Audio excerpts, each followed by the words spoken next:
Hi, my name is Massimo Banzi and I like to make things. Welcome to another Arduino tutorial video. Today we're going to build an electronic version of the Magic 8-ball. So this is a simple device with an LCD screen that provides a different answer every time it's being shaken. So let's try.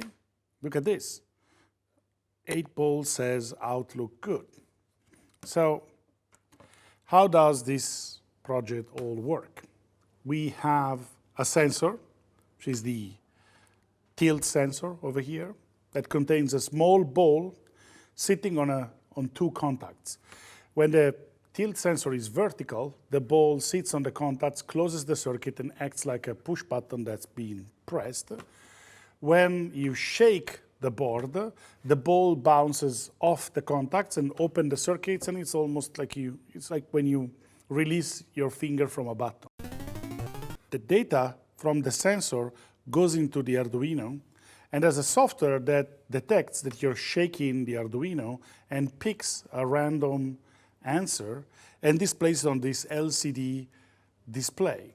It's fairly simple to connect an LCD screen to Arduino, and this one in particular because it's a character-based LCD. So it contains already electronics on the LCD module itself that can receive data from the Arduino in terms of character codes and then display the characters on the LCD screen in the right position. Let's have a look at the circuit. So we have the LCD module here.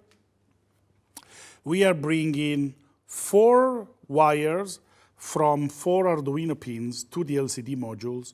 Those 4 wires carry the data from the Arduino to the LCD screen. Then we have an extra 2 pins connected to the Arduino board that are used in the communication between the Arduino and the LCD screen. Then we power the LCD screen. You see there's a red and a black wire coming from the plus and minus rail. Then there is this potentiometer. The potentiometer here is used to generate a voltage between 0 and 5 volts that is applied to the contrast pin. So if I start turning this potentiometer, you can see that the contrast on the display changes. So we have to tweak it until the value makes the display work properly. So this can be tweaked depending also on the angle that you watch the LCD. So as I said, data, a couple of control lines, power, contrast, and this is all we need in order to connect to the LCD module. Here we have the tilt sensor is wired up exactly like a regular push button. So we have one leg of the tilt sensor is connected to a resistor to ground. The other one is connected to 5 volts, and the place where the resistor and the tilt sensor connect is where we connect a wire that goes to an input on the Arduino board. Then the Arduino can read if the tilt sensor is connected or not. So when I shake like this, Arduino detects the shaking and changes the answer on the screen. So to recap, we have a tilt sensor connected to the Arduino, and we have 6 wires coming from the Arduino and connecting to the LCD screen. The data that goes from the Arduino to the LCD screen is actually represented as 8-bit numbers, but we wire up only 4 wires, and we use a special mode in the LCD displays that carries 8-bit data at 4 bits at a time. So using the LCD would require you to write quite a lot of code, but luckily there is a liquid crystal library inside the Arduino platform that allows you to control this class of character LCD displays in a very simple way. So now we're going to have a look at the code and we're going to figure out how everything works. Let's look at the code. We start by including the liquid crystal library. So we use # include liquid crystal.h. This can be done actually by selecting appropriate import library menu from the IDE. And then once we have included the liquid crystal library into our code, we have to tell the library which one are the pins that are connected to the LCD. So we specify 12, 11, 5, 4, 3, and 2. These are the pins that we're using here to convey the 4 pins of data, then the RS and RW pins that are used in the handshaking and in the communication between the Arduino and the LCD. Once we have done that, we are ready to use the LCD screen. So we define another constant, switch pin equals 6. This switch pin, this pin number 6, is where we connect the tilt sensor. Switch state, again, is a variable used to store the state, the current state of the tilt switch. And then we have another variable called pre-switch state. And the fact that we need to store the current and the previous value of a certain switch will become clear later. Then we have another integer variable called reply. So let's look at the setup function. We open the communication with the LCD screen by using lcd.begin. And then in the begin function, we specify 16 and 2 to tell the library that the LCD that we are using has 2 lines of 16 characters each, because there are many different types of LCD screens like this. So when we initialize the communication, we have to specify the size of the LCD display. Then we use pin mode to tell Arduino that switch pin is an input. And then we use lcd.print to write the first line at the top that says ask the.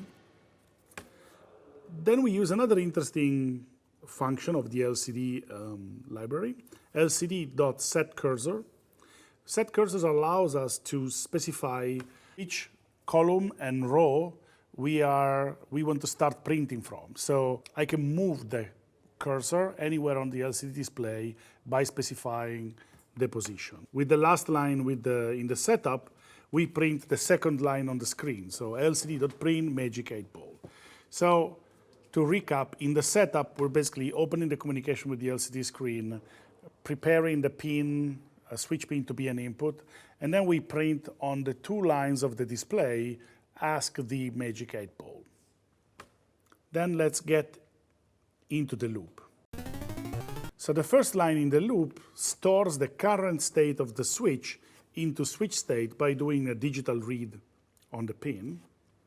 And then we say, if switch state is different than previous switch state, and this if statement, it's used to figure out if the state of the button has recently changed, because we want to provide a new answer on the screen only when the state of the switch changes.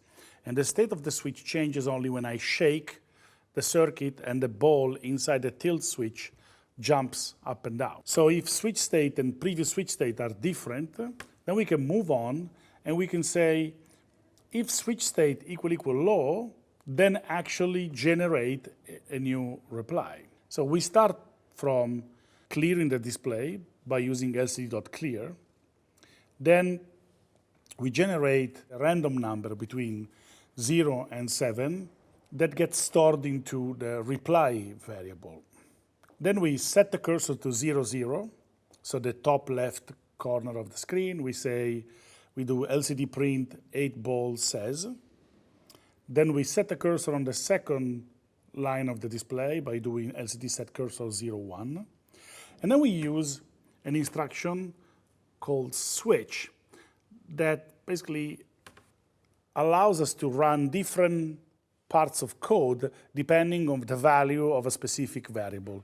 In this case, we switch based on the value of the reply variable. So if the number that was generated randomly is 0, we are going to lcd.print on the screen the word yes. And then we have a statement called break that tells Arduino that we're done executing the code in that section and we want to exit the switch statement. And then for every particular value that the variable can assume, we have 0, 1, 2, 3, and each one of them corresponds to a message. So we have unsure, ask again, outlook good, no. Once we are done going through the switch statement, the screen will have an answer. And then at the very bottom of the code, we have one line that says prev switch state equals switch state. So the current state of the switch state, is not current anymore. At the end of your code, that's old. It's the previous state. So we store it in previous state, and we go back to the beginning, where the first line is taking a new value into switch state. And this allows us to detect every time the value changes. We got to the end of the code, and this is the end result. So I'm going to press the reset button so we can start the code from the beginning. So you see, ask the magic 8 ball. So I'm going to shake this, and the magic 8 ball says yes. So I have to ask a question. Was this video cool? Yes. The magic 8 ball says yes. So I think this is a very good conclusion for this video. I hope you enjoyed the video. And remember, you have to build this tutorial, you have to hack it, and you have to share the results on the internet, because Arduino is you.